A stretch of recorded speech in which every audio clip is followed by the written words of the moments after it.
بسم اللہ الرحمن الرحیم۔ السلام علیکم دوستو، اسلامی تاریخ میں غزوہ احد حق و باطل کا دوسرا مارکہ ہونے کے لحاظ سے بڑی اہمیت کا حامل ہے۔ یہ غزوہ 3 ہجری میں پیش آیا۔ اس کی تاریخ کے بارے میں مختلف روایات ملتی ہیں، کچھ کے نزدیک 7 شوال، بعض کے مطابق 11 شوال، اور زیادہ مشہور رائے یہ ہے کہ 15 شوال کو یہ واقعہ پیش آیا۔ البتہ اس کے دن پر سب متفق ہیں کہ یہ ہفتے کا دن تھا۔ احد مدینہ منورہ کے ایک پہاڑ کا نام ہے جس کے بارے میں نبی کریم صلی اللہ علیہ وآلہ وسلم آقائے کائنات کا ارشاد گرامی ہے کہ احد وہ پہاڑ ہے جو ہم سے محبت کرتا ہے اور ہم اس سے محبت کرتے ہیں۔ غزوہ احد میں مسلمانوں کی تعداد 700 تھی، جس میں زرہ پوش صحابہ کرام رضوان اللہ مجمعین 100 تھے۔ قریش کا لشکر 3000 سپاہیوں پر مشتمل تھا، جن میں 700 افراد زرہ پوش تھے۔ اس مارکہ حق و صداقت میں جام شہادت نوش کرنے والے خوش نصیب صحابہ کرام رضوان اللہ مجمعین کی تعداد 70 تھی، جبکہ 30 کافر واصل جہنم ہوئے۔ مشرکین کے لشکر کی قیادت ابو سفیان کے پاس تھی۔ یاد رہے کہ وہ اس وقت حالت کفر میں تھے اور انہوں نے 3000 سے زائد مشرکین کے لشکر کے ساتھ مسلمانوں پر حملہ کرنے کی منصوبہ بندی کر رکھی تھی، جس کی باقاعدہ تیاری کی گئی تھی۔ مسلمانوں کی قیادت جناب نبی کریم صلی اللہ علیہ وآلہ وسلم نے کی۔ اس جنگ کے نتیجے کو کسی کی فتح یا شکست نہیں کہا جا سکتا، کیونکہ دونوں طرف شدید نقصان ہوا اور کبھی مسلمان غالب آئے اور کبھی مشرکین، لیکن آخر میں مشرکین کا لشکر لڑائی ترک کر کے مکہ واپس چلا گیا۔ دوستو، غزوہ احد کا واقعہ آخر کیوں پیش آیا، اس کے پیچھے کون سے عوامل کار فرما تھے، اور پورا غزوہ احد ہم آپ کو تفصیلاً بتائیں گے۔ اور دوستو، یہی وہ غزوہ تھا جس میں نبی کریم صلی اللہ علیہ وآلہ وسلم کے چچا حضرت حمزہ رضی اللہ تعالی عنہ نے شہادت پائی اور ان کی جسم مبارک کا مسئلہ کیا گیا۔ ہنداہی کے حکم پر حضرت حمزہ رضی اللہ تعالی عنہ کے جسم کے نازک اعضاء کو کاٹا گیا اور انہیں بے دردی سے شہید کیا گیا۔ حضرت حمزہ رضی اللہ تعالی عنہ کی شہادت کا مکمل واقعہ بھی آج کے ویڈیو میں شامل کریں گے۔ اس کے علاوہ دوستو، آپ کو آج کے ویڈیو میں ہم ایک ایسے صحابی کا واقعہ بھی بتائیں گے کہ جنہوں نے ایک بھی نماز نہیں پڑھی لیکن وہ جنتی ہیں۔ اور دوستو، اسی طرح آپ کو ایک ایسے بدنصیب کا بھی واقعہ سنائیں گے جس نے اس جنگ میں شرکت کی اور مشرکین کو بڑی بہادری کے ساتھ جہنم رسید کیا، لیکن اللہ کے نبی نے اسے جہنمی قرار دیا۔ لیکن ایسا کیوں ہوا؟ مسلمانوں کی طرف سے شرکت بھی کی، مشرکین کو جہنم واصل بھی کیا، لیکن نبی کریم صلی اللہ علیہ وآلہ وسلم نے اسے جہنمی قرار دیا اور وہ جہنم واصل ہوا بھی۔ یہ تمام تر تفصیلات دوستو آج کی اس ویڈیو میں شامل کریں گے، تو آپ ہماری اس ویڈیو کو آخر تک لازمی دیکھیے گا۔ تو آئیے دوستو، چلتے ہیں اپنے آج کے ٹاپک کی جانب۔ دوستو، تاریخ و سیرت کی تمام کتابوں میں اس بات پر اتفاق ہے کہ یہ غزوہ 3 ہجری شوال میں ہوا۔ تاریخ کے بارے میں اختلاف ہے، لیکن دن ہفتے کا تھا، اس بات پر اتفاق ہے۔ مورخین کا اتفاق ہے کہ اس غزوے کا اصل سبب یہ تھا کہ قریش جنگ بدر میں اپنے مقتولوں کا انتقام لینا چاہتے تھے اور اپنا وہ مقام و مرتبہ بحال کرنا چاہتے تھے جو بدر کی شکست کے بعد عربوں کے نزدیک ڈاما ڈول ہو گیا تھا۔ کچھ دوسرے اہم اسباب بھی تھے جو واقعات و شواہد سے اخذ کیے جا سکتے ہیں۔ مثلاً قریش چاہتے تھے کہ مسلمانوں نے تجارتی راستوں کا جو امن و امان تہو بالا کر رکھا ہے اس کی روک تھام کی جائے اور مسلمانوں کو قریش کے لیے خطرہ بننے سے پہلے ہی ختم کر دیا جائے۔ دوستو، غزوہ احد میں اگر مشرکین کی تعداد کے حوالے سے بات کی جائے تو قریش نے فیصلہ کیا کہ ابو سفیان کا تجارتی قافلہ جو جنگ بدر سے قبل مسلمانوں سے بچ کر نکل گیا تھا، اس کا پورا منافع جنگی تیاری پر خرچ کیا جائے۔ قریش نے اپنے سمیت دیگر حلیفوں بنو کنانہ اور تہامہ والوں سے 3000 جنگجو اکٹھے کیے۔ ان کے پاس 200 گھوڑے اور 700 زرہ پوش جوان تھے۔ میمنہ پر خالد بن ولید اور میسرہ پر اکرمہ بن ابو جہل مقرر تھے۔ ان کے ساتھ عورتیں بھی تھیں تاکہ وہ ان کی غیرت اور جذبہ شجاعت کو ابھارتی رہیں، اور اگر وہ بھاگنے لگیں تو انہیں شرم دلائیں۔ بقول ابن اسحاق یہ 8 عورتیں تھیں اور بقول واقدی 14 تھیں۔ دونوں مورخین نے ان کے نام بھی لکھے ہیں۔ ابن سعد کے مطابق ان کی تعداد 15 تھی۔ اللہ تعالیٰ نے رسول اللہ صلی اللہ علیہ وآلہ وسلم کو خواب میں وہ سب دکھا دیا جو احد میں ہونے والا تھا، اور آپ صلی اللہ علیہ وآلہ وسلم نے صحابہ سے بیان بھی فرما دیا تھا۔ آپ نے فرمایا، میں نے خواب میں دیکھا کہ میں نے تلوار کو حرکت دی تو اس کا اگلا حصہ ٹوٹ گیا، اس سے مراد وہ جانی نقصان ہے جو مومنین کو احد کے دن پہنچا۔ پھر میں نے دوبارہ تلوار چلائی تو وہ ٹھیک ہو گئی۔ اس سے مراد مومنین کا دوبارہ جمع ہو جانا اور فتح نصیب ہونا ہے۔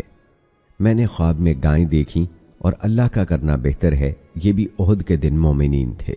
ایک دوسری روایت میں ہے، میں نے اپنے آپ کو ایک مضبوط زرہ میں ملبوس دیکھا تو میں نے اس کا مطلب یہ لیا کہ یہ مدینہ ہے۔ رسول اللہ صلی اللہ علیہ وآلہ وسلم نے ان خوابوں کی یہ تعبیر بھی بتلا دی تھی کہ صحابہ کرام میں بھگدڑ مچے گی اور وہ بڑی تعداد میں شہید ہوں گے۔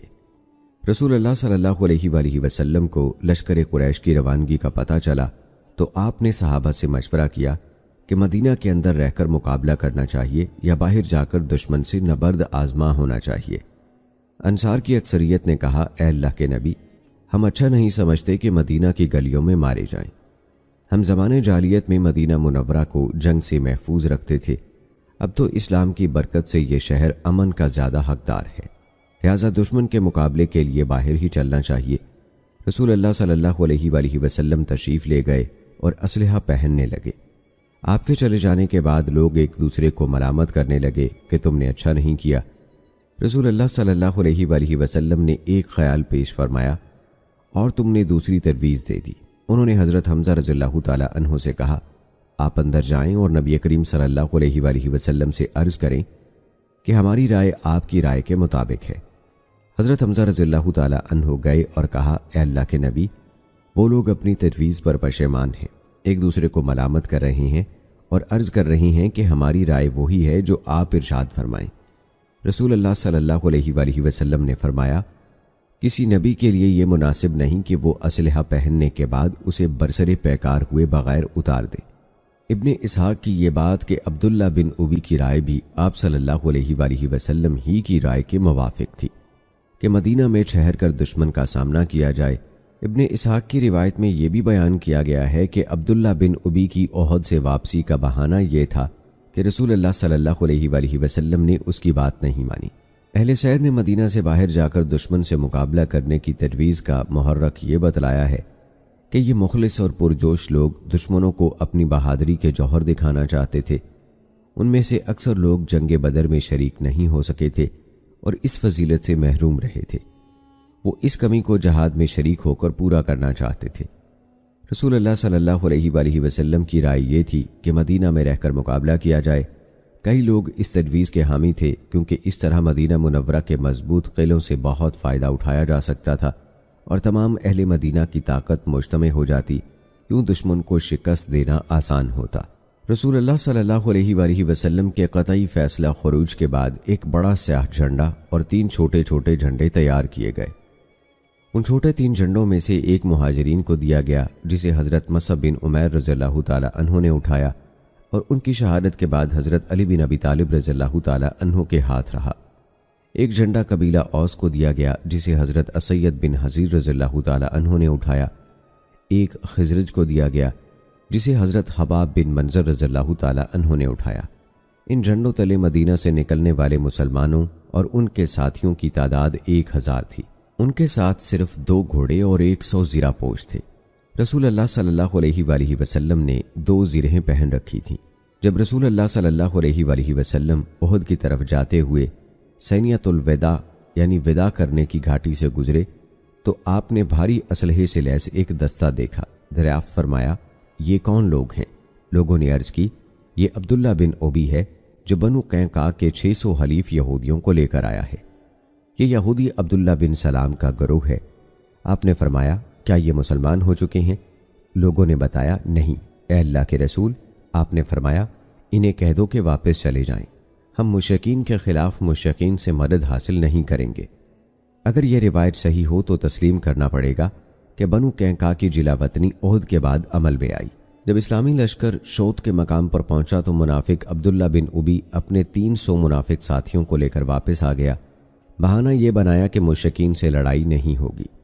اس نے مدینہ سے باہر نکل کر لڑنے پر بھی اعتراض کیا کہ آپ صلی اللہ علیہ وآلہ وسلم نے نوجوانوں اور کم عقل لوگوں کی بات مان لی ہے، میری رائے نہیں مانی، پس ہم کیوں اپنی جانیں قربان کریں؟ صحابہ میں سے ایک گروہ کا خیال تھا کہ ان منافقین سے جنگ کی جائے، جبکہ دیگر صحابہ کرام سیاسی ماحول کی دقتوں کے پیش نظر اسے مناسب نہیں سمجھتے تھے۔ اس پر یہ آیت اتری جس کا ترجمہ ہے، پھر تمہیں کیا ہوا کہ تم منافقین کے بارے میں دو گروہ ہو گئے، حالانکہ انہیں اللہ نے اس عمل کے سبب جو انہوں نے کمایا کفر کی جانب واپس دھکیل دیا ہے۔ حضرت عبداللہ بن عمر بن حرام رضی اللہ تعالی عنہ، جو کہ حضرت جابر رضی اللہ تعالی عنہ کے والد ہیں، وہ ان منافقین کے پاس گئے اور کہنے لگے، میں تمہیں اللہ تعالیٰ کا واسطہ دیتا ہوں کہ تم اس نازک موقع پر جب کہ دشمن سر پر کھڑا ہے اپنی قوم اور نبی کریم صلی اللہ علیہ وآلہ وسلم سے غداری نہ کرو۔ وہ کہنے لگے، اگر ہمیں یقین ہوتا کہ لڑائی ہوگی تو ہم ہرگز تمہیں چھوڑ کر نہ جاتے، لیکن ہمیں تو لڑائی ہوتی نظر نہیں آتی۔ جب وہ کسی طرح بھی ماننے پر آمادہ نہ ہوئے تو عبداللہ بن حرام رضی اللہ تعالی عنہ نے کہا، اللہ کے دشمنوں، اللہ تمہیں دور ہی رکھے، اللہ تعالیٰ اپنے نبی کریم صلی اللہ علیہ وآلہ وسلم کو تمہاری ضرورت ہی پیش نہ آنے دے گا۔ اللہ تعالیٰ نے اس بات چیت کی طرف ان آیات میں اشارہ فرمایا جس کا ترجمہ ہے، اور اس احد کے دن جب دونوں لشکر آپس میں ٹکرائے تو تمہیں جو نقصان پہنچا وہ اللہ کے اذن سے تھا، اور اس لیے بھی کہ اللہ ایمان والوں کو جان لے، اور اس لیے بھی کہ وہ ان لوگوں کو جان لے جنہوں نے نفاق کیا، اور منافقوں سے کہا گیا تھا کہ آؤ اللہ کی راہ میں قتال کرو یا شہر کا دفاع کرو۔ انہوں نے کہا، اگر ہمیں لڑائی ہونے کا یقینی علم ہوتا تو ہم ضرور تمہارے ساتھ چلتے۔ وہ اس روز ایمان کی نسبت کفر کے زیادہ قریب تھے۔ وہ اپنے منہوں سے وہ بات کہہ رہے تھے جو ان کے دلوں میں نہیں تھی، اور اللہ وہ بات خوب جانتا ہے جسے وہ چھپاتے ہیں۔ قریب تھا کہ خزرج میں سے بنو سلمہ اور اوس میں سے بنو حارثہ بھی منافقوں والی روش اختیار کرتے، مگر اللہ تعالیٰ نے ان کے دل ایمان پر مضبوط کر دیے۔ اللہ تعالیٰ کا فرمان ہے جس کا ترجمہ ہے، اور جب تمہارے دو گروہوں نے کم ہمتی دکھانے کا ارادہ کیا، حالانکہ اللہ ان کا دوست و مددگار تھا۔ شقین کے مقام پر رسول اللہ صلی اللہ علیہ وآلہ وسلم نے کچھ کم عمر نوجوانوں کو واپس بھیج دیا، کیونکہ وہ ابھی 14 سال کے یا اس سے بھی کم عمر تھے۔ ان میں عبداللہ بن عمر، زید بن ثابت، اسامہ بن زید، نعمان بن بشیر، زید بن ارقم، برا بن عازب، اسید بن زہیر، عرابہ بن اوس اور ابو سعید خدری رضی اللہ تعالی عنہ شامل تھے۔ یہ کل 14 لڑکے تھے۔ ابن سعید الناس نے ان کا ذکر کیا ہے۔ حضرت ابن عمر رضی اللہ تعالی عنہ کا ذکر صحیح بخاری میں ہے۔ رسول اللہ صلی اللہ علیہ وآلہ وسلم نے ان میں سے حضرت رافع بن خدیج رضی اللہ تعالی عنہ کو میدان جنگ میں جانے کی اجازت دے دی، کیونکہ آپ صلی اللہ علیہ وآلہ وسلم کو بتایا گیا تھا کہ وہ ایک تیر انداز ہیں۔ جب آپ نے رافع کو اجازت دی تو حضرت سمرہ بھی اڑ گئے کہ میں رافع سے زیادہ طاقتور ہوں اور اسے پچھاڑ سکتا ہوں۔ آپ نے ان کو بھی اجازت دے دی۔ اس رات حضرت ذقوان بن عبد القیس نے لشکر پر پہرا دیا۔ ایک قول یہ ہے کہ یہ رسول اللہ صلی اللہ علیہ وآلہ وسلم کے تحفظ کے لیے پہرا دیتے تھے اور آپ سے کسی لمحے جدا نہیں ہوتے تھے۔ اور ہفتے کے دن صبح کے وقت اسلامی لشکر نے دشمن کے مقابل جانے کے لیے حرکت شروع کی تو راستے میں مربع بن قیزی کے باغ سے گزر ہوا۔ یہ اندھا منافق تھا۔ وہ مسلمانوں کے چہروں پر مٹی پھینکنے لگا، ساتھ ساتھ وہ یہ بھی کہتا جاتا تھا، اگر تو اللہ کا رسول ہے تو میں تجھے اپنے باغ میں داخل ہونے کی اجازت نہیں دیتا۔ اللہ کی قسم، اگر مجھے یقین ہو کہ تیرے علاوہ کسی اور کو نہیں لگے گی تو میں تیرے منہ پر کوئی چیز مار دوں۔ صحابہ اسے قتل کرنے کے لیے لپکے، مگر رسول اللہ صلی اللہ علیہ وآلہ وسلم نے روک دیا اور فرمایا، اسے قتل کرنے کا کیا فائدہ؟ یہ تو خالص اندھا ہے، دل کا بھی اندھا، آنکھوں سے بھی اندھا۔ لیکن آپ کے روکنے سے پہلے ہی حضرت سعد بن زید رضی اللہ تعالی عنہ نے اس کا سر زخمی کر دیا۔ میدان جنگ کو جاتے ہوئے راستے میں حضرت عمر رضی اللہ تعالی عنہ نے اپنے بھائی حضرت زید رضی اللہ تعالی عنہ سے کہا، میری زرہ تم لے لو۔ زید کہنے لگے، جس طرح آپ کی خواہش شہید ہونے کی ہے اسی طرح میں بھی شہادت کا آرزو مند ہوں۔ آخر کار دونوں میں سے کسی نے بھی زرہ نہیں پہنی۔ جب اسلامی لشکر احد پہاڑ کے پاس پہنچا تو رسول اللہ صلی اللہ علیہ وآلہ وسلم نے پہاڑ کو پشت پر رکھا اور لشکر کا رخ مدینہ کی طرف کر لیا۔ پھر آپ نے حضرت عبداللہ بن جبیر رضی اللہ تعالی عنہ کی قیادت میں 50 تیر انداز منتخب فرمائے اور انہیں جبل احد کے مقابل عینین کے ٹیلے پر بیٹھا دیا تاکہ دشمن مسلمانوں کا گھیراؤ نہ کر سکیں۔ پھر آپ نے تاکید فرمائی، اگر تم دیکھو کہ پرندے ہماری لاشیں نوچ رہے ہیں تب بھی یہ جگہ نہ چھوڑنا جب تک میں خود تمہیں پیغام نہ بھیجوں۔ یوں اسلامی لشکر تمام اونچی جگہوں پر خود قابض ہو گیا اور نشیبی جگہ لشکر قریش کے لیے چھوڑ دی تاکہ ان کا منہ احد کی طرف اور پیٹھ مدینہ کی طرف ہو۔ جب دونوں لشکر گتھم گتھا ہوئے تو ابو عامر عبد عمر بن سیفی نے اپنی قوم اوس کو پکارا کہ وہ بھی اس کے ساتھ مشرکین کی صف میں آ جائیں، لیکن انہوں نے اسے بڑا سخت جواب دیا، او فاسق، اللہ تجھے کبھی کوئی خوشی دیکھنی نصیب نہ کرے۔ وہ ہڑبڑا کر کہنے لگا، میری قوم میرے بعد خراب ہو گئی ہے، اور پھر وہ ان پر پتھر پھینکنے لگا۔ جنگ کا آغاز حضرت علی رضی اللہ تعالی عنہ اور مشرکین کے علمبردار طلحہ بن عثمان کے درمیان دو بدو مقابلے سے ہوا۔ حضرت علی رضی اللہ تعالی عنہ نے طلحہ کا کام تمام کر دیا، پھر دونوں لشکر آپس میں الجھ پڑے اور لڑائی کا بازار گرم ہو گیا۔ مسلمانوں نے بڑی جرأت اور بہادری کا ثبوت دیا اور مشرکین کو دھکیلتے ہوئے ان کی قیام گاہ تک پہنچ گئے۔ رسول اللہ صلی اللہ علیہ وآلہ وسلم نے ان کی روحانی قوت دوبالا کرنے کے لیے ایک تلوار اپنے دست مبارک میں پکڑی اور فرمایا، یہ تلوار مجھ سے کون لے گا؟ ہر مسلمان میں کہتا ہوا ہاتھ پھیلا کر آپ کی طرف بڑھا۔ آپ صلی اللہ علیہ وآلہ وسلم نے فرمایا، مجھ سے یہ تلوار لے کر اس کا حق کون ادا کرے گا؟ لوگ ایک لمحے کے لیے رکے۔ ابو دجانہ سماق بن خرشہ رضی اللہ تعالی عنہ نے آگے بڑھ کر پوچھا، اللہ کے رسول، اس کا حق کیا ہے؟ فرمایا، تم اس سے دشمن کو اتنا مارو کہ یہ مڑ جائے۔ وہ لپک کر کہنے لگے، اس کا حق میں ادا کروں گا۔ پھر انہوں نے تلوار لے لی اور اہل باطل کی اس قدر کھوپڑیاں اڑائیں کہ فی الواقع اس مقدس تلوار کا حق ادا کر دیا۔ جنگ احد میں مسلمانوں کا شعار حرف رمز یعنی کوڈ ورڈ امت موت کے گھاٹ اتار دو تھا۔ مسلمان اس شعار کے مفہوم کے مطابق موت سے بے خوف ہو کر لڑے۔ تاریخ نے حضرت حمزہ رضی اللہ تعالی عنہ کی بے خوفی اور شجاعت کو ہمیشہ کے لیے محفوظ کر لیا ہے۔ انہوں نے سبا بن عبد العزیٰ سے دو بدو مقابلہ کیا اور اسے عثمان بن ابی طلحہ، ابو شیبہ جو اس دن مشرکین کے علمبرداروں میں سے تھا، اور دیگر مشرکین کے ساتھ واصل جہنم کیا۔ جبیر بن مطعم نے اپنے حبشی غلام ویشی سے کہہ رکھا تھا کہ اگر تو میرے چچا طعیمہ بن عدی جسے جنگ بدر میں حضرت حمزہ رضی اللہ تعالی عنہ نے قتل کیا تھا کہ بدلے حمزہ کو قتل کر دے تو آزاد ہے۔ ویشی صرف اسی مقصد کے لیے احد میں آیا تھا۔ وہ ایک پتھر کے پیچھے چھپ کر بیٹھ گیا۔ جو ہی حضرت حمزہ رضی اللہ تعالی عنہ قریب سے گزرے، اس نے اچانک ایک برچہ دور سے ہی تاک کر ان کی طرف پھینکا۔ وہ حضرت حمزہ رضی اللہ تعالی عنہ کے بدن کے آر پار ہو گیا۔ یوں ویشی نے انہیں دھوکے سے شہید کر دیا۔ ایک اور روایت میں ہے کہ جب ویشی کو حضرت حمزہ رضی اللہ تعالی عنہ کی شہادت کا یقین ہو گیا تو وہ چھپ چھپا کر ان کی لاش کے پاس گیا اور ان کا جگر نکال لیا تاکہ وہ ہندا سے اس کی قیمت وصول کر سکے۔ اسے علم تھا کہ ہند کو بدر کی جنگ میں اپنے باپ، چچا اور بھائی کے قتل کا سخت صدمہ ہے۔ وہ جگر لے کر ہند کے پاس گیا اور کہا کہ یہ حمزہ کا جگر ہے۔ ہندا نے یہ جگر چبایا، پھر اگل دیا۔ اس نے اپنے قیمتی کپڑے اور زیورات اتار کر ویشی کو انعام میں دے دیے اور وعدہ کیا کہ مکہ جا کر وہ اسے بہت سے دینار بھی دے گی۔ پھر ویشی نے اسے حضرت حمزہ رضی اللہ تعالی عنہ کی لاش دکھائی تو اس نے ان کے نازک اعضاء، ناک، کان کاٹ کر ان کے کنگن اور پازیب بنا کر پہنے۔ حضرت مصعب بن عمیر رضی اللہ تعالی عنہ بے جگری سے لڑتے لڑتے شہید ہوئے۔ ان کی شہادت کے بعد جھنڈا حضرت علی رضی اللہ تعالی عنہ نے اٹھا لیا۔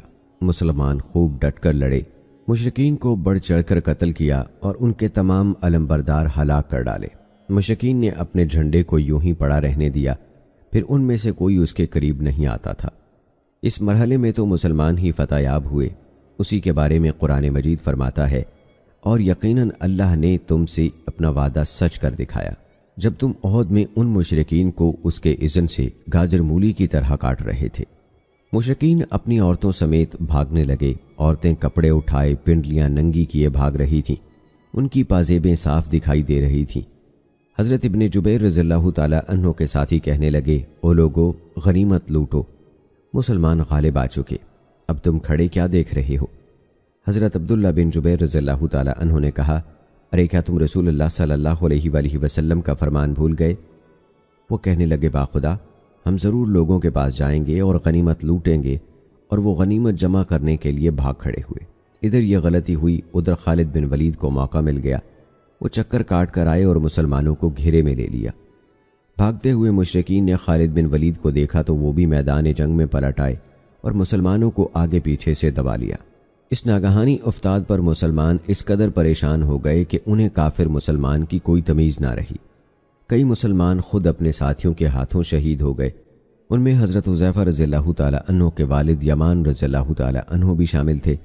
حذیفہ رضی اللہ تعالیٰ عنہ چیختے رہ گئے، اللہ کے بندو، یہ تو میرے والد ہیں۔ جب وہ غلطی سے شہید ہو گئے تو حذیفہ کہنے لگے، اللہ تمہیں معاف کرے۔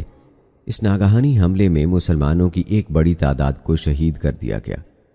دوسری مصیبت یہ آ پڑی کہ رسول اللہ صلی اللہ علیہ وآلہ وسلم مسلمانوں کی نظروں سے اوجھل ہو گئے اور مشہور ہو گیا کہ آپ شہید ہو چکے ہیں۔ اس سے مسلمانوں کے رہے سہے اوسان بھی خطا ہو گئے۔ بہت سے مسلمان تو آپا دھاپی میں میدان سے بھاگ گئے، کئی ایک ہتھیار پھینک کر بیٹھ گئے کہ اب زندگی کا کیا فائدہ۔ کچھ مسلمان کافروں سے مسلسل نبرد آزما رہے، بلکہ دوسرے مسلمانوں کو بھی لڑنے کی ترغیب دیتے رہے، یہاں تک کہ وہ بھی شہید ہو گئے۔ ان میں حضرت انس بن نضر رضی اللہ تعالیٰ عنہ بھی تھے، جنہیں جنگ بدر میں شریک نہ ہو سکنے کی بنا پر اپنی سابقہ محرومی کی تلافی کرنے کا بڑا شوق تھا۔ جب انہوں نے کچھ مسلمانوں کو ہتھیار چھوڑے مایوس بیٹھے دیکھا تو کہنے لگے، اے اللہ، میں تیرے روبرو اس غلطی کی معذرت پیش کرتا ہوں جو میرے ساتھیوں سے ہوئی، اور ان مشرکوں نے جو کیا اس سے تیرے حضور بری ہوتا ہوں۔ پھر میدان جنگ کی طرف بڑھے۔ آگے حضرت سعد بن معاذ رضی اللہ تعالیٰ عنہ آتے دکھائی دیے۔ کہنے لگے، سعد، میرے باپ نظر کے رب کریم کی قسم، مجھے تو احد کے پاس جنت کی خوشبو محسوس ہو رہی ہے۔ بعد میں حضرت سعد رضی اللہ تعالیٰ عنہ نے رسول کریم صلی اللہ علیہ وآلہ وسلم سے کہا، اللہ کے رسول، میں یہ سن کر ان کے ساتھ چلا، مگر وہ جوہر نہ دکھا سکا جو انہوں نے دکھائے۔ لڑائی ختم ہوئی تو وہ اس حالت میں شہید پا گئے کہ ان کے جسم پر تلوار، تیر اور نیزے کے 80 سے زیادہ زخم تھے۔ زخموں کی بہتات کے باعث وہ پہچانے نہ جاتے تھے۔ ان کی بہن ربی نے انہیں انگلیوں کے پوروں سے پہچانا۔ ان جیسے مخلص مجاہدین کے بارے میں یہ آیت نازل ہوئی جس کا ترجمہ ہے، ایمان والوں میں سے کچھ لوگ ایسے ہیں جنہوں نے اللہ سے کیا ہوا وعدہ سچ کر دکھایا۔ ان میں سے کچھ اپنی مراد پا گئے یعنی شہید ہو گئے، اور کچھ ابھی انتظار کر رہے ہیں، انہوں نے اپنے عہد میں ذرا بھر تبدیلی نہیں کی۔ ادھر بھاگنے والے اس قدر سراسیمہ تھے کہ مڑ کر پیچھے بھی نہیں دیکھتے تھے، حالانکہ رسول اکرم صلی اللہ علیہ وآلہ وسلم لوگوں کو اپنے پاس ثابت قدم رہنے کے لیے پکار رہے تھے۔ اس کے بارے میں اللہ تعالیٰ کا یہ فرمان نازل ہوا جس کا ترجمہ ہے، جب تم بھاگے چلے جا رہے تھے اور مڑ کر کسی کو نہیں دیکھتے تھے، جبکہ رسول اللہ صلی اللہ علیہ وآلہ وسلم تمہیں تمہاری پچھلی جماعت میں کھڑے پکار رہے تھے، اللہ تعالیٰ نے بھاگنے والوں کو معاف فرما دیا۔ اس بارے میں اللہ تعالیٰ کا فرمان ہے جس کا ترجمہ ہے، بلا شبہ وہ لوگ جو تم میں سے پلٹ گئے اس دن جب کہ دو جماعتیں آپس میں ٹکرائیں، انہیں محض شیطان نے پھسلا دیا تھا ان کوتاہیوں کے سبب جو انہوں نے کیں، اور بلا شبہ اللہ نے انہیں معاف کر دیا۔ بلا شبہ اللہ بہت بخشنے والا، بہت حوصلے والا ہے۔ امام ابن جوزی رحمہ اللہ نے لکھا ہے کہ صحابہ کرام رضوان اللہ اجمعین کے بھاگنے کا ایک سبب نبی کریم صلی اللہ علیہ وآلہ وسلم کی شہادت کی افواہ تھی۔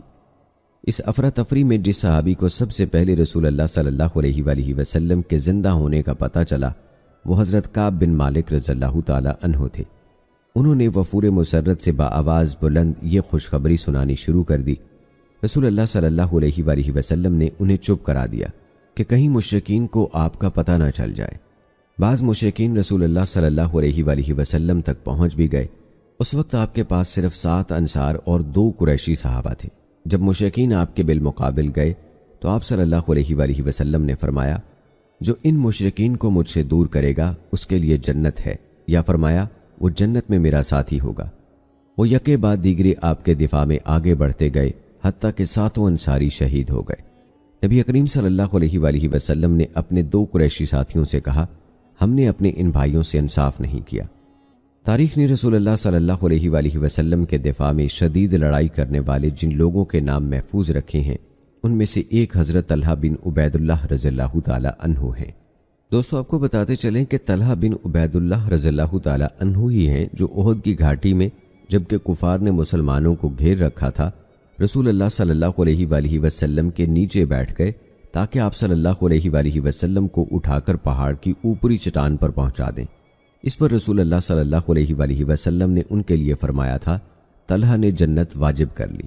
ایک اور جگہ پر فرمایا، جو زمین پر چلتے ہوئے کسی شہید کو دیکھنا چاہے وہ طلحہ بن عبید اللہ کو دیکھ لے۔ آپ صلی اللہ علیہ وآلہ وسلم کے تحفظ میں ان کا وہ ہاتھ ناکارہ ہو گیا جسے انہوں نے آپ صلی اللہ علیہ وآلہ وسلم کی طرف آنے والے ہر نیزے، تیر اور تلوار کے لیے ڈھال بنا رکھا تھا۔ حضرت سعد بن ابی وقاص رضی اللہ تعالی عنہ بھی ان جانثاروں میں شامل ہیں۔ رسول اللہ صلی اللہ علیہ وآلہ وسلم انہیں بنفس نفیس تیر پکڑاتے اور فرماتے تھے، سعد تیر چلا، تجھ پر میرے ماں باپ قربان۔ حضرت علی رضی اللہ تعالی عنہ کا قول ہے کہ نبی کریم صلی اللہ علیہ وآلہ وسلم نے حضرت سعد بن ابی وقاص رضی اللہ تعالی عنہ کے علاوہ کسی کے لیے یہ الفاظ نہیں کہے۔ حضرت ابو طلحہ انصاری رضی اللہ تعالی عنہ بھی ان خوش قسمت افراد میں سے ایک ہیں۔ یہ انتہائی ماہر تیر انداز تھے۔ جب کوئی اور شخص رسول اللہ صلی اللہ علیہ وآلہ وسلم کے پاس سے ترکش میں تیر لیے گزرتا تو آپ فرماتے، یہ تیر ابو طلحہ کے لیے بکھیر دو۔ رسول اللہ صلی اللہ علیہ وآلہ وسلم کافروں کو دیکھنے کے لیے سر اونچا کرتے تو ابو طلحہ عرض کرتے تھے، میرے ماں باپ آپ پر قربان، سر اونچا نہ کیجیے، مبادا دشمن کا کوئی تیر آپ کو لگ جائے، آپ کی طرف آنے والے ہر تیر کے لیے میرا سینہ حاضر ہے۔ ابو طلحہ ہی ہیں جن سے خوش ہو کر رسول اللہ صلی اللہ علیہ وآلہ وسلم نے فرمایا، ابو طلحہ کی آواز مشرکین پر ایک پورے لشکر سے بھی زیادہ بھاری ہے۔ حضرت ابو دجانہ رضی اللہ تعالی عنہ اپنی پشت تیروں کی طرف کیے ہوئے رسول اللہ صلی اللہ علیہ وآلہ وسلم پر جھکے ہوئے تھے۔ ان کی پشت پر ہر طرف تیر ہی تیر پیوست تھے۔ رسول اللہ صلی اللہ علیہ وآلہ وسلم نے اپنے دست مبارک سے بھی اتنے تیر چلائے کہ آپ کی کمان کا ایک کنارہ ٹوٹ گیا۔ وہ کمان حضرت قتادہ بن نعمان رضی اللہ تعالی عنہ نے بطور تبرک لے لی اور وہ انہی کے پاس رہی۔ اس دن حضرت قتادہ رضی اللہ تعالی عنہ کی آنکھ پر ایسی چوٹ لگی کہ آنکھ نکل کر رخسار پر ڈھلک آئی۔ رسول اللہ صلی اللہ علیہ وآلہ وسلم نے اپنے دست مبارک سے آنکھ اس کی جگہ پر ٹکا دی تو وہ پہلے سے بھی زیادہ خوبصورت نظر آنے لگی اور نظر بھی بہت تیز ہو گئی۔ ان مشکل اور نامساعد حالات میں حضرت ام عمارہ نصیبہ بنت قعب مازنیہ بھی بے خود ہو کر آپ کا دفاع کرنے لگیں، حتیٰ کہ ملعون ابن قمہ نے ان کے کندھے پر گہرا زخم لگا دیا۔ رسول اللہ صلی اللہ علیہ وآلہ وسلم نے بڑی ثابت قدمی سے مقابلہ کیا۔ آپ کو کئی زخم لگے، آپ کا رباعی دانت ٹوٹ گیا، چہرہ مبارک زخمی ہو گیا، خون بہنے لگا۔ آپ خون صاف کرتے اور فرماتے جاتے تھے، وہ قوم کیسے فلاح پا سکتی ہے جس نے اپنے نبی کا چہرہ خون آلود کر دیا جبکہ وہ انہیں اسلام کی طرف بلا رہا ہے۔ ادھر اللہ تعالیٰ نے آیت مبارکہ نازل فرمائی جس کا ترجمہ ہے، اے نبی آپ کا اس معاملے میں کچھ اختیار نہیں، اللہ چاہے تو ان کی توبہ قبول کر لے، چاہے تو انہیں عذاب دے، کیونکہ وہ بلا شبہ ظالم ہے۔ رسول اللہ صلی اللہ علیہ وآلہ وسلم کو ان کی ایمان کی کچھ امید نظر آئی تو بارگاہ الہی میں فوراً عرض گزار ہوئے، رب کریم میری قوم کو معاف کر دے کہ یہ جانتے نہیں۔ صحیح بخاری کی روایت ہے کہ اس دن رسول اللہ صلی اللہ علیہ وآلہ وسلم کا رباعی دانت ٹوٹا، چہرہ مبارک زخمی ہوا اور سر کا خود ٹوٹ گیا۔ مشرکین نے آپ کے ساتھ یہ سلوک کیا تو آپ نے فرمایا، اللہ تعالیٰ کا ان لوگوں پر سخت غضب ہے جنہوں نے اس کے نبی کے ساتھ یہ برتاؤ کیا۔ آپ صلی اللہ علیہ وآلہ وسلم اپنے دانت کی طرف اشارہ کرتے ہوئے فرما رہے تھے، اللہ تعالیٰ کا اس شخص پر سخت غضب ہے جسے اللہ کا رسول اللہ کے راستے یعنی جہاد میں قتل کر دے۔ ایک روایت کے الفاظ ہیں، اللہ تعالیٰ کا اس شخص پر سخت غضب ہے جسے نبی اللہ کے راستے جہاد میں قتل کر دے۔ اللہ تعالیٰ کا ان لوگوں پر سخت غضب ہے جنہوں نے اللہ کے نبی صلی اللہ علیہ وآلہ وسلم کا چہرہ خون آلود کیا۔ رسول اللہ صلی اللہ علیہ وآلہ وسلم کی پیاری بیٹی حضرت فاطمہ رضی اللہ تعالی عنہا آپ کے سر اور چہرے کا خون دھو رہی تھیں اور حضرت علی رضی اللہ تعالی عنہ ڈھال میں پانی لاتے اور زخموں پر بہاتے جاتے، مگر پانی ڈالنے سے خون کا بہاؤ تیز ہو رہا تھا۔ حضرت فاطمہ رضی اللہ تعالی عنہا نے یہ دیکھا تو چٹائی کا ایک ٹکڑا جلا کر اس کی راکھ زخموں پر جما دی جس سے خون بند ہو گیا۔ اس جنگ میں بھی ایمانی قوت اور شجاعت کے زبردست مظاہرے ہوئے۔ ایک صحابی نے نبی کریم صلی اللہ علیہ وآلہ وسلم سے پوچھا، اگر میں قتل ہو جاؤں تو مجھے بتائیں میں کہاں ہوں گا؟ آپ صلی اللہ علیہ وآلہ وسلم نے فرمایا، جنت میں۔ اس صحابی کے ہاتھ میں کچھ کھجوریں تھیں، انہوں نے وہ کھجوریں پھینک دیں اور بے تحاشا لڑائی لڑنے لگے حتیٰ کہ شہید ہو گئے۔ حضرت عبداللہ بن جہش رضی اللہ تعالی عنہ نے جنگ سے قبل الہامی الفاظ کہے تھے، اے اللہ میں قسم کھاتا ہوں کہ جب ہم دشمن سے ٹکرائیں تو وہ مجھے قتل کر دیں، میرا پیٹ پھاڑ دیں، میرے ناک کان کاٹ دیں، حتیٰ کہ میری شکل بگاڑ دیں، پھر جب میں تجھ سے ملوں اور تم مجھ سے پوچھے یہ کیوں ہوا تو میں جواب دوں، مولا کریم تیری خاطر۔ چنانچہ ایسا ہی ہوا۔ دشمن سے مٹ بھیڑ ہوئی، حضرت عبداللہ بن جہش نے داد شجاعت دی، دشمن نے ان سے وہی سلوک کیا جس کے وہ آرزومند تھے۔ وہ اسی حالت میں شہید پائے گئے جو انہوں نے بیان کی تھی۔ حضرت عمر بن جموح رضی اللہ تعالی عنہ اپنے 4 بیٹوں سمیت جنگ میں شریک ہوئے۔ بیٹے ان کی ٹانگوں کے شدید لنگڑے پن کی وجہ سے انہیں جنگ میں شرکت سے روک رہے تھے، لیکن وہ نہ مانے۔ آخر رسول اللہ صلی اللہ علیہ وآلہ وسلم نے بیٹوں سے فرمایا کہ اگر یہ شہید ہی ہونا چاہتے ہیں تو انہیں نہ روکو۔ انہوں نے رسول اللہ صلی اللہ علیہ وآلہ وسلم سے پوچھا تھا، اگر آج میں شہید ہو جاؤں تو کیا اپنے اسی لنگڑے پن کے ساتھ جنت میں چلا جاؤں گا؟ آپ صلی اللہ علیہ وآلہ وسلم نے فرمایا، ضرور۔ تو وہ چہک کر کہنے لگے، قسم اس ذات اقدس کی جس نے آپ کو حق کے ساتھ مبعوث فرمایا ہے، میں آج ہی اس لنگڑے پن کے ساتھ جنت پہنچ جاؤں گا انشاءاللہ۔ پھر وہ خوب لڑے حتیٰ کہ اپنا مقصود و مطلب یعنی شہادت پالی۔ کسی شاعر نے کیا خوب کہا ہے، شہادت ہے مطلوب و مقصود مومن، نہ مال غنیمت نہ کشور کشائی۔ مورخین اور سیرت نگار بیان کرتے ہیں کہ رسول اللہ صلی اللہ علیہ وآلہ وسلم نے فرمایا کہ سعد بن ربیع کی خبر کون لائے گا؟ میں نے اسے ادھر وادی کے ایک کنارے کی طرف اشارہ کرتے ہوئے اس حالت میں دیکھا ہے کہ اس کے جسم میں 12 نیزے پیوست ہیں۔ یہ سن کر محمد بن مسلمہ رضی اللہ تعالی عنہ اور ایک روایت کے مطابق ابی بن کعب رضی اللہ تعالی عنہ اس طرف تیزی سے بھاگے۔ وہ کہتے ہیں میں مقتولین میں انہیں تلاش کرتا پھر رہا تھا کہ میں نے انہیں نشیب میں بے سود پڑا پایا۔ میں نے انہیں آواز دی، انہوں نے کوئی جواب نہ دیا۔ پھر میں نے کہا، مجھے رسول اللہ صلی اللہ علیہ وآلہ وسلم نے تمہاری طرف بھیجا ہے۔ یہ سن کر انہوں نے یوں سانس لیا جیسے دھونکنی ہوا کھینچتی ہے۔ پھر کہا، واقعی رسول اللہ صلی اللہ علیہ وآلہ وسلم زندہ ہیں؟ میں نے کہا ہاں، انہوں نے ہی ہمیں بتایا ہے کہ تمہارے جسم میں 12 نیزے پیوست ہیں۔ وہ کہنے لگے، واقعی مجھے 12 نیزے لگے ہیں، ہر نیزہ پیٹ میں گڑ گیا ہے۔ اپنی قوم انصار کو میرا سلام کہہ کر یہ پیغام پہنچا دینا، اللہ سے ڈرتے رہو اور رسول اللہ صلی اللہ علیہ وآلہ وسلم سے عقبہ کی رات کیے گئے معاہدے اور بیعت پر ڈٹ جاؤ۔ اللہ کی قسم، اگر کوئی دشمن رسول اللہ صلی اللہ علیہ وآلہ وسلم تک پہنچ گیا جبکہ تم میں سے ایک میں بھی زندگی کی رمق باقی ہو تو اللہ تعالیٰ کے ہاتھوں تمہارا کوئی عذر قابل قبول نہیں ہوگا۔ اور میرے کھڑے کھڑے ان کی روح پرواز کر گئی۔ میں نے جا کر رسول اللہ صلی اللہ علیہ وآلہ وسلم کو ساری بات سنائی۔ آپ صلی اللہ علیہ وآلہ وسلم نے مان قبلہ رخ ہو کر ہاتھ اٹھا دیے اور بڑی دل سوزی سے دعا کی، اے اللہ، سعد بن ربیع سے خوش ہو کر ملنا۔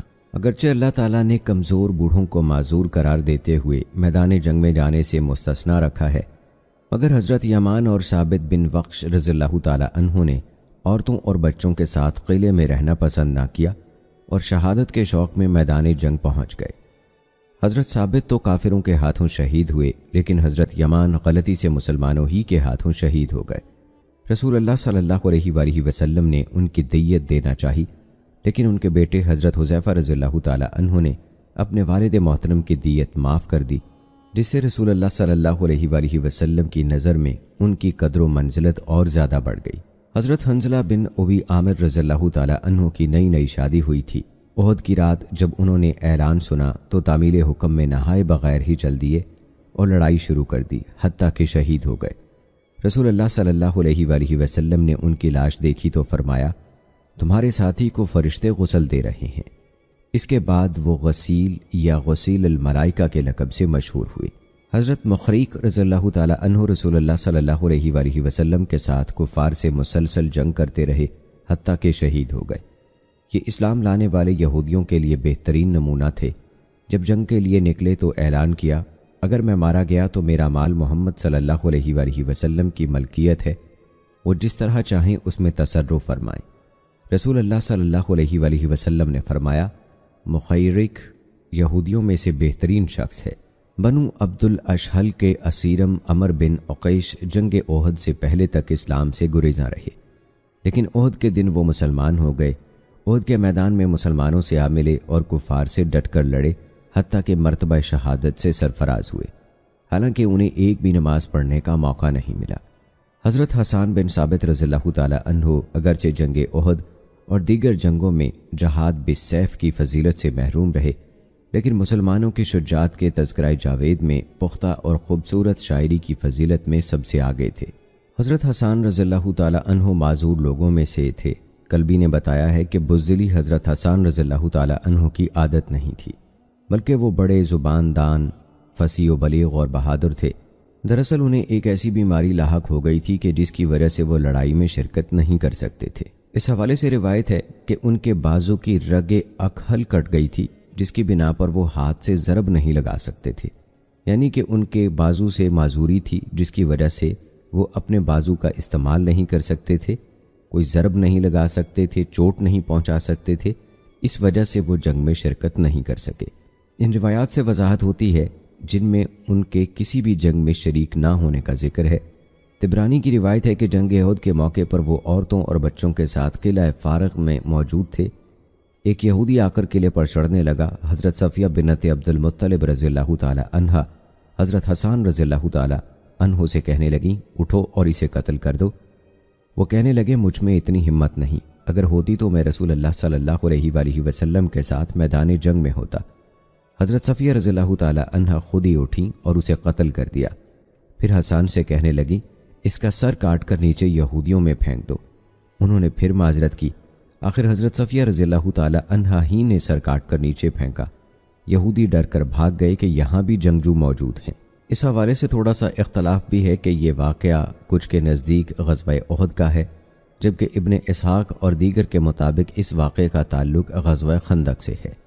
دوستو، کچھ لوگ ایسے بھی تھے جنہوں نے احد کی لڑائی میں حصہ ضرور لیا، مگر ان کی نیت جہاد فی سبیل اللہ کی نہیں تھی۔ وہ نسبی اور خاندانی حمیت کی وجہ سے میدان میں آ گئے تھے۔ ان میں سے ایک قزمان تھا جس نے تنہا 8 یا 7 مشرکین قتل کیے تھے۔ رسول اللہ صلی اللہ علیہ وآلہ وسلم کے روبرو جب بھی اس کی جرأت و بہادری کی تعریف کی جاتی تو آپ صلی اللہ علیہ وآلہ وسلم فرماتے، وہ تو جہنمی ہے۔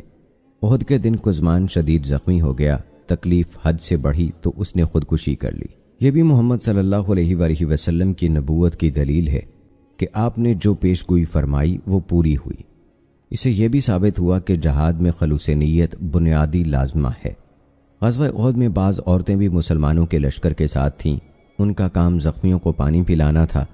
ام عمارہ، حمنہ بنت جہش ازدیہ، حضرت عائشہ ام المومنین رضی اللہ تعالی عنہا، ام سلیت اور ام سلیم رضی اللہ تعالی عنہا کا ذکر تاریخ نے محفوظ رکھا ہے۔ صحیح مسلم کی روایت ہے کہ اللہ کے رسول صلی اللہ علیہ وآلہ وسلم جنگ کو جاتے تو حضرت ام سلیم رضی اللہ تعالی عنہا اور چند انصاری عورتوں کو ساتھ لے جاتے۔ وہ مجاہدین کو پانی پلاتی اور زخمیوں کی مرہم پٹی کرتی تھیں۔ اللہ تعالیٰ نے رسول اللہ صلی اللہ علیہ وآلہ وسلم کے دفاع میں جنگ کرنے کے لیے جبرائیل علیہ السلام اور میکائیل علیہ السلام کو بھیجا تھا۔ اللہ تعالیٰ نے مومنین سے وعدہ کیا تھا کہ اگر وہ ڈٹ کر لڑتے رہیں، اللہ اور رسول کی مخالفت سے بچے رہیں، تو چاہے دشمن اچانک آ جائے، اللہ تعالیٰ فرشتوں کے ذریعے سے ان کی مدد کرے گا۔ جب یہ شرائط پوری نہ ہو سکیں تو وعدہ بھی تشنہ تکمیل رہا۔ اس کے بارے میں اللہ تعالیٰ کا ارشاد ہے، جس کا ترجمہ ہے، اے نبی، جب آپ ایمان والوں سے کہہ رہے تھے کیا تمہیں کسی طرح کافی نہ ہوگا کہ تمہارا رب اتارے گئے 3000 فرشتوں کے ذریعے سے تمہاری مدد کرے؟ ہاں ضرور، اگر تم صبر کرو اور تقوی اختیار کرو اور وہ دشمن تمہارے پاس اسی دم آ جائے تو تمہارا رب 5000 فرشتوں کے ذریعے سے تمہاری مدد کرے، جبکہ وہ فرشتے نشان زدہ ہوں۔ دوستو، جنگ احد میں مشرکین نے رسول اللہ صلی اللہ علیہ وآلہ وسلم کو قتل کرنے کے لیے معاذ اللہ ایڑی چوٹی کا زور لگا دیا، مگر اللہ تعالیٰ نے آپ کو محفوظ رکھا۔ چنانچہ مروی ہے کہ ابی بن خلف رسول اللہ صلی اللہ علیہ وآلہ وسلم کو مکہ میں دھمکیاں دیا کرتا تھا کہ وہ کسی نہ کسی دن آپ صلی اللہ علیہ وآلہ وسلم کو قتل کر کے رہے گا۔ رسول اللہ صلی اللہ علیہ وآلہ وسلم فرمایا کرتے تھے، انشاءاللہ میں ہی تجھے قتل کروں گا۔ احد کا دن آیا تو وہ گھاٹی میں آپ تک پہنچ گیا اور کہنے لگا، اے محمد، اگر آج تم بچ گئے تو میری خیر نہیں۔ صحابہ رضوان اللہ مجمعین نے کہا، اللہ کے رسول صلی اللہ علیہ وآلہ وسلم، ہم میں سے کوئی اس کو مزہ چکھائے؟ رسول اللہ صلی اللہ علیہ وآلہ وسلم نے فرمایا، اسے آنے دو۔ جب وہ بالکل قریب آ گیا تو آپ صلی اللہ علیہ وآلہ وسلم حضرت حارث بن سمع رضی اللہ تعالی عنہ سے نیزہ لے کر اس کی طرف سیدھے ہو گئے اور وہ نیزہ اس کی گردن میں چبھو دیا، جس سے وہ کئی دفعہ اپنے گھوڑے ہی پر لوٹ پوٹ ہوا اور قریش کی طرف مڑ گیا۔ بظاہر اسے کوئی زخم نہیں لگا تھا، مگر خون بہہ رہا تھا اور وہ چلا رہا تھا، اللہ کی قسم، محمد نے مجھے قتل کر دیا۔ اس کے ساتھی اسے اطمینان دلاتے رہے کہ کوئی خطرے کی بات نہیں، مگر وہ انہیں وہ بات یاد دلاتا تھا جو نبی کریم صلی اللہ علیہ وآلہ وسلم نے اسے مکہ مکرمہ میں کہی تھی۔ وہ کہتا تھا اگر محمد مجھ پر تھوک بھی دیتا تو میں مر جاتا، اب تو نیزہ لگا ہے۔ آخر کار مکہ واپس جاتے ہوئے اللہ کا یہ دشمن صرف کے مقام پر واصل جہنم ہو گیا۔ اس کی موت بھی جناب محمد صلی اللہ علیہ وآلہ وسلم کی نبوت کی دلیل اور معجزہ ہے۔ مسلمانوں نے اپنی زندگی کی پرواہ نہ کرتے ہوئے ڈٹ کر رسول اللہ صلی اللہ علیہ وآلہ وسلم کا دفاع کیا تو مشرکین آپ تک پہنچنے سے مایوس ہو گئے اور لڑ لڑ کر تھک گئے۔ ابو سفیان کو اور کوئی راہ نہ سوجھی تو اس نے مسلمانوں کو آئندہ سال پھر جنگ کی دھمکی دے کر واپسی کا اعلان کر دیا۔ رسول اللہ صلی اللہ علیہ وآلہ وسلم نے اس کا یہ چیلنج قبول کر لیا۔ صحیح بخاری کی روایت ہے کہ ابو سفیان مسلمانوں کے قریب آ کر کہنے لگا، کیا تم میں محمد موجود ہیں؟ آپ صلی اللہ علیہ وآلہ وسلم نے صحابہ سے فرمایا، کوئی جواب نہ دو۔ اس نے پھر پوچھا، کیا تم میں ابو بکر زندہ ہیں؟ آپ صلی اللہ علیہ وآلہ وسلم نے فرمایا، اسے کوئی جواب نہ دو۔ اس نے پھر پوچھا، کیا تم میں عمر بن خطاب موجود ہیں؟ آپ صلی اللہ علیہ وآلہ وسلم نے پھر فرمایا، اسے کوئی جواب نہ دو۔ وہ خوش ہو کر کہنے لگا، چلو یہ تو مارے گئے، اگر زندہ ہوتے تو جواب دیتے۔ حضرت عمر رضی اللہ تعالیٰ عنہ ضبط نہ کر سکے، با آواز بلند فرمایا، او اللہ کے دشمن، تو جھوٹ بکتا ہے، اللہ تعالیٰ نے تیرے لیے غم انگیز چیزیں باقی رکھی ہیں۔ ابو سفیان بولا، حبل کی شان بلند ہو۔ رسول اکرم صلی اللہ علیہ وآلہ وسلم نے فرمایا، اسے جواب دو۔ صحابہ نے پوچھا، کیا کہیں؟ فرمایا، تم کہو اللہ ہی سب سے بلند اور برتر ہے۔ ابو سفیان کہنے لگا، ہمارا عزا ہے، تمہارا کوئی عزا نہیں۔ نبی کریم صلی اللہ علیہ وآلہ وسلم نے فرمایا، جواب دو۔ صحابہ کہنے لگے، کیا کہیں؟ فرمایا، تم کہو اللہ ہمارا مولا، دوست، مددگار ہے، تمہارا کوئی مولا نہیں۔ ابو سفیان کہنے لگا، آج کا دن بدر کے دن کا بدلہ ہے، جنگ ڈول کی طرح ہے، کبھی ہمارے حق میں، کبھی تمہارے حق میں، تم اپنے چند مقتولوں کا مسئلہ کیا ہوا پاؤ گے۔ میں نے اس کام کا حکم نہیں دیا تھا، مگر یہ مجھے برا بھی نہیں لگا۔ حضرت عمر رضی اللہ تعالیٰ عنہ نے کہا، ہم تم برابر نہیں، ہمارے مقتلین جنتی ہیں اور تمہارے جہنم کے غذا ہیں۔ مشرکین مسلمانوں کے اتنے نقصان ہی کو غنیمت سمجھ کر واپس چل دیے۔ رسول اللہ صلی اللہ علیہ وآلہ وسلم نے حضرت علی رضی اللہ تعالیٰ عنہ سے فرمایا، ان کے پیچھے جاؤ اور دیکھو کہ ان کا کیا منصوبہ ہے۔ اگر وہ اونٹوں پر سوار ہوئے اور گھوڑے ساتھ ساتھ رکھیں تو پھر وہ مکہ جا رہے ہیں، اور اگر وہ گھوڑوں پر سوار ہوئے اور اونٹوں کو آگے لگایا تو پھر وہ مدینہ جائیں گے۔ قسم اس ذات کی جس کے ہاتھ میں میری جان ہے، اگر انہوں نے مدینہ کا رخ کیا تو میں مدینہ پہنچ کر ان سے لڑوں گا اور انہیں نقد بدلا دوں گا۔ حضرت علی رضی اللہ تعالیٰ عنہ گئے، دیکھا کہ وہ اونٹوں پر سوار ہیں اور گھوڑے ساتھ ساتھ جا رہے ہیں اور ان کا رخ مکہ مکرمہ کی طرف ہے۔ جنگ کا غبار تھما، پتہ چلا کہ 70 مسلمان شہید ہوئے اور 22 مشرک مارے گئے ہیں۔ رسول اللہ صلی اللہ علیہ وآلہ وسلم حضرت حمزہ رضی اللہ تعالیٰ عنہ کی تلاش میں نکلے اور وادی کے نشیب میں اس حال میں پائے گئے کہ ان کا پیٹ چیر کر جگر نکالا گیا ہے، ناک کان کاٹ کر مسئلہ کیا گیا ہے۔ رسول اللہ صلی اللہ علیہ وآلہ وسلم نے یہ حالت دیکھی تو فرمایا، اگر یہ خطرہ نہ ہوتا کہ ان کی بہن صفیہ غمگین ہوں گی اور لوگ اسے سنت سمجھ لیں گے تو میں ان کی لاش دفن کیے بغیر یوں ہی پڑی رہنے دیتا اور یہ درندوں اور جانوروں کی خوراک بن جاتے۔ اگر اللہ تعالیٰ نے مجھے کسی جگہ قریش پر غلبہ عطا فرمایا تو میں ان کے 30 آدمیوں کے ساتھ ضرور ایسا ہی سلوک کروں گا۔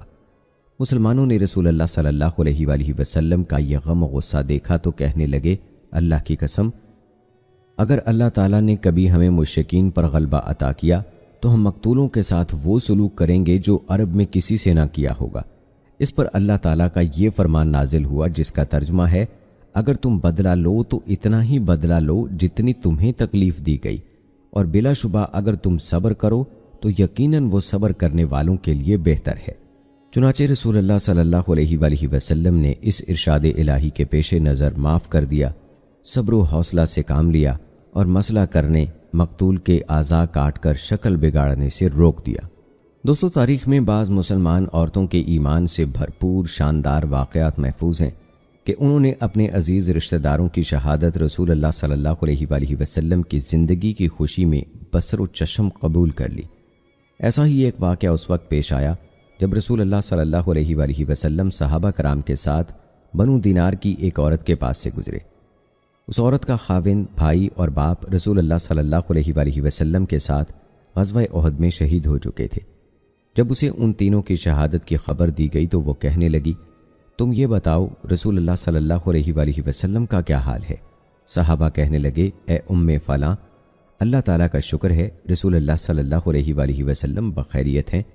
وہ کہنے لگی، مجھے رسالت مآب صلی اللہ علیہ وآلہ وسلم کا دیدار کراؤ، میں آپ صلی اللہ علیہ وآلہ وسلم کو ایک نظر دیکھنا چاہتی ہوں۔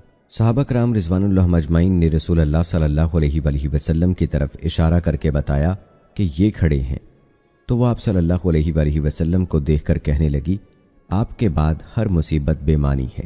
حضرت حمزہ رضی اللہ تعالیٰ عنہ کی بہن حضرت صفیہ رضی اللہ تعالیٰ عنہا بھائی کا چہرہ دیکھنے آئیں تو رسول اللہ صلی اللہ علیہ وآلہ وسلم نے ان کے بیٹے زبیر سے فرمایا کہ انہیں واپس لے جاؤ تاکہ یہ اپنے بھائی کی مسلح شدہ لاش نہ دیکھ سکیں۔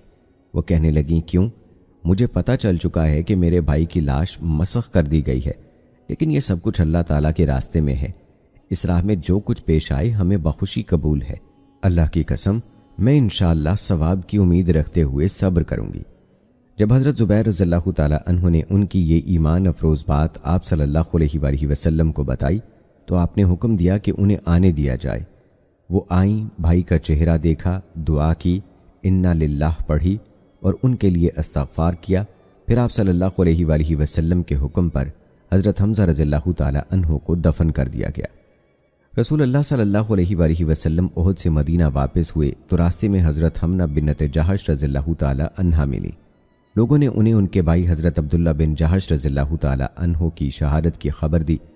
انہوں نے انا للہ پڑھی اور ان کے لیے بخشش کی دعا کی۔ پھر لوگوں نے ان کے ماموں حضرت حمزہ بن عبد المطلب رضی اللہ تعالیٰ عنہ کی شہادت کی اطلاع دی تو انہوں نے پھر انا للہ پڑھی اور دعائیہ کلمات کہے۔ پھر انہیں ان کے شوہر حضرت مصعب بن عمیر رضی اللہ تعالیٰ عنہ کی شہادت کا بتایا گیا تو وہ چیخ اٹھیں اور ہائے ہائے کرنے لگیں۔ رسول اللہ صلی اللہ علیہ وآلہ وسلم نے بھائی اور ماموں کی وفات کی خبر پر ان کا صبر کرنا اور شوہر کی خبر پر ان کا غم و الم دیکھا تو فرمایا، واقعی شوہر کا بیوی کے نزدیک بڑا مقام ہے۔ دوستو، صحیح بخاری اور سنن ابی داؤد کی روایت ہے کہ رسول اللہ صلی اللہ علیہ وآلہ وسلم شہدائے احد میں سے دو کو ایک کپڑے میں کفن دیتے، پھر دریافت فرماتے، ان میں سے زیادہ حافظ قرآن کون ہے؟ پھر جس کی طرف اشارہ کیا جاتا اسے لحد میں آگے رکھتے اور فرماتے، میں قیامت کے دن ان کے حق میں گواہ ہوں گا۔ آپ نے حکم دیا کہ ان خون آلود حالت میں دفن کر دیا جائے اور ان کا جنازہ نہیں پڑھا، انہیں غسل بھی نہیں دیا گیا۔ دو تین شہداء ایک قبر میں دفن کیے گئے۔ رسول اللہ صلی اللہ علیہ وآلہ وسلم نے حکم دیا کہ وہ جس جگہ شہید ہوئے وہیں دفن کیے جائیں۔ چنانچہ جنہیں مدینہ میں دفن کرنے کے لیے لے جایا گیا تھا انہیں واپس لایا گیا اور احد کے میدان میں دفن کیا گیا۔ دفن کرنے کے بعد رسول اللہ صلی اللہ علیہ وآلہ وسلم نے صحابہ کو جمع کیا، اللہ تعالیٰ کی حمد و ثنا بیان کی اور دعا کی کہ اللہ تعالیٰ انہیں دنیا و آخرت کی نعمتیں عطا فرمائے اور تکذیب کرنے والے کافروں کو تہس نہس فرمائے۔ رسول اکرم صلی اللہ علیہ وآلہ وسلم کی تمنا تھی کہ میں بھی شہدائے احد کے ساتھ شہید ہو جاتا۔ آپ صلی اللہ علیہ وآلہ وسلم نے اس وقت شہدائے احد کی بڑی تعریف کی جب حضرت علی رضی اللہ تعالیٰ عنہ کو حضرت فاطمہ رضی اللہ تعالیٰ عنہا سے یہ کہتے ہوئے سنا، یہ تلوار پکڑو، اس نے احد کے دن مجھے بہت خوش کیا۔ آپ صلی اللہ علیہ وآلہ وسلم نے فرمایا، اگر تو نے اپنی خوب تلوار چلائی ہے تو سہل بن حنیف، ابو دجانہ، عاصم بن ثابت اور حارث بن نسمہ نے بھی تلوار کا حق خوب ادا کیا ہے۔ رسول اللہ صلی اللہ علیہ وآلہ وسلم نے مسلمانوں کو اس اجر عظیم کی خوشخبری دی جو شہدائے احد کو حاصل ہوا۔ جب آپ نے حضرت جابر بن عبداللہ رضی اللہ تعالی عنہ کی پھوپھی فاطمہ کو جابر کے والد عبداللہ بن عمر کی نعش پر روتے ہوئے سنا تو فرمایا، کیوں روتی ہو؟ جب تک ان کی میت پڑی رہی فرشتوں نے اس پر اپنے پروں سے سایہ کیے رکھا۔ ایک روایت میں ہے، تم رو یا نہ رو، جب تک تم لوگوں نے انہیں اٹھا نہیں لیا فرشتوں نے اپنے پروں سے اس پر سایہ کیے رکھا۔ شہدائے احد کے بارے میں اللہ تعالیٰ کا یہ ارشاد نازل ہوا جس کا ترجمہ ہے، جو اللہ کے راستے میں شہید ہو گئے آپ انہیں ہرگز مردہ نہ سمجھیں بلکہ وہ زندہ ہیں، انہیں اپنے رب کے ہاں رزق دیا جاتا ہے۔